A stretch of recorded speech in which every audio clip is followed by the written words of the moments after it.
The Bolivian region of Oruro has been commercially important since colonial times as a center of metal mining and smelting. Hector Garcia is one of the many locals dependent on the industry. This primitive metalwork shop keeps him and his family going. Without the mines and the smelters, there might not be an Oruro. But things could get even worse for the next generation of potential workers like Victor's 8-year-old son, Manuel.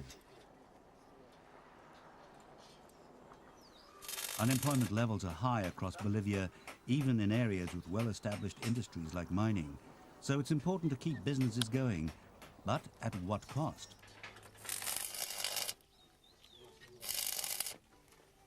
The children of Oruro suffer the consequences of pollution from the mines and smelters.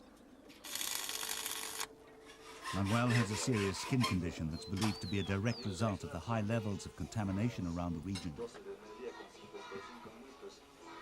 But most families feel they have no choice other than to stay and work here. There's no future here because the plant is contaminating us all.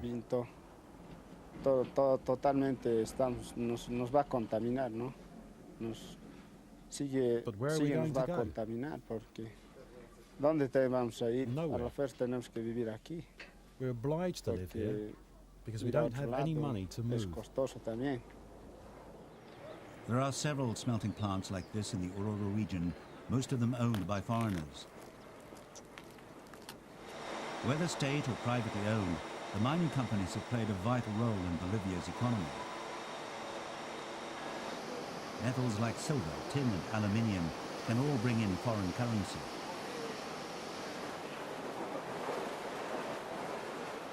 But recent studies show that smelter workers, in particular, are being exposed to dangerous levels of metal pollution. The mining industry was privatized in the mid-1980s with guarantees of sustainable development, but critics say many of the promises have not been kept. At the same time, foreign-owned mining companies are making good money through exporting Bolivia's mineral wealth.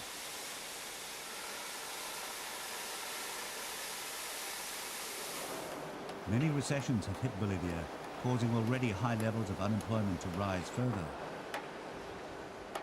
Even workers in long-established processes like mining and smelting have been badly affected.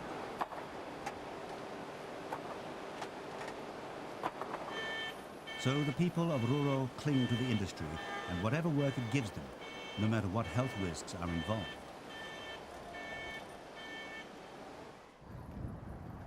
Polluted water and waste products from mining are often discharged directly into rivers without treatment, causing severe contamination of irrigation and drinking supplies. The people of the shanty towns are the ones who suffer most. Mineral waste is sometimes dumped nearby. About 4/5 of residential areas are highly contaminated, affecting more than 300,000 people. Many families in Oruro suffer not only extreme poverty, but also severe health problems, notably affecting the children. Many youngsters have diseases like pulmonary silicosis. Mining has produced some economic benefits in Oruro, but also social and environmental problems. There are examples on every corner. Much of the Bolivian population distrust the leaders of the mining industry, believing that the negative impacts outweigh the positive. But locals have got used to the multicolored hills of waste material that surround their homes. The University of Oruro and some pressure groups are trying to help people who are already concerned about the problems while educating those who are unaware of them. Bolivia's low levels of education mean that the majority of the population miss out unless schools like this reach out to the poor and needy. Professor Hector Garcia is keen to make the next generation in Oruro aware of the issues at stake. Education is an important step in bringing about change. People like Professor Garcia hope that environmental concerns can be effectively addressed.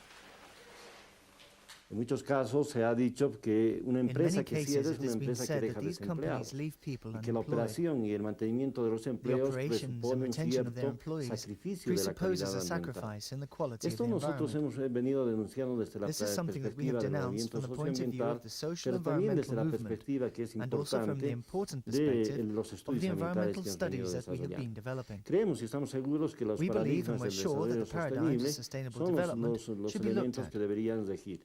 En ese sentido, la ley del medio ambiente en nuestro país se cumple muy parcialmente.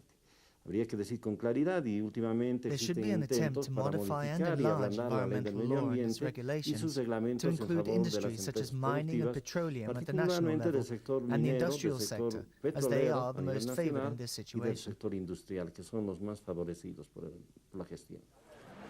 Migrating from mining areas to cities like La Paz doesn't always help the poor. Almost 3/4 of the population work in the informal sector or black market economy. Jobs are as hard to come by here as in Oruro.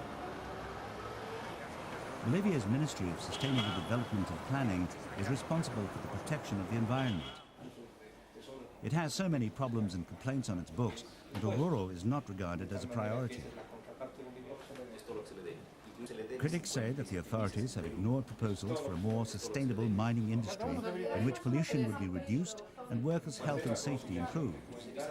But the government says privatization has led to reduced pollution and increased profits. En el caso de Oruro, quizás en el tema minero, lo más fuerte que has tenido de contaminación tiene que ver con las fundiciones. Las fundiciones de minerales están en Oruro y estas fundiciones tienen una fuerte contaminación. Parte de lo que se ha hecho en este caso, el momento de privatizar a Vinto, que era la fundidora en Oruro, hay un pasivo ambiental que obviamente se tienen los recursos para que se empiecen a hacer todas las medidas de mitigación ambiental y adicionalmente el momento de transferir la empresa a un sector privado, ya ellos han asumido de aquí en adelante, desde el momento que se hizo la privatización, el control de todo el impacto ambiental. Eso es así muy positivo porque hay una crítica que se le ha hecho al gobierno, es que el tema ambiental ha estado muy enfocado al sector privado y no al sector público, que nosotros mismos nos hemos controlado, y por eso es que los ingenios cuando estaban en manos del sector público probablemente contaminaban más. Hector and Manuel Garcia head home having completed another day's work, regardless of the risks to their health. After hundreds of years, it seems, Bolivia's mining industry still hasn't balanced profits and pollution.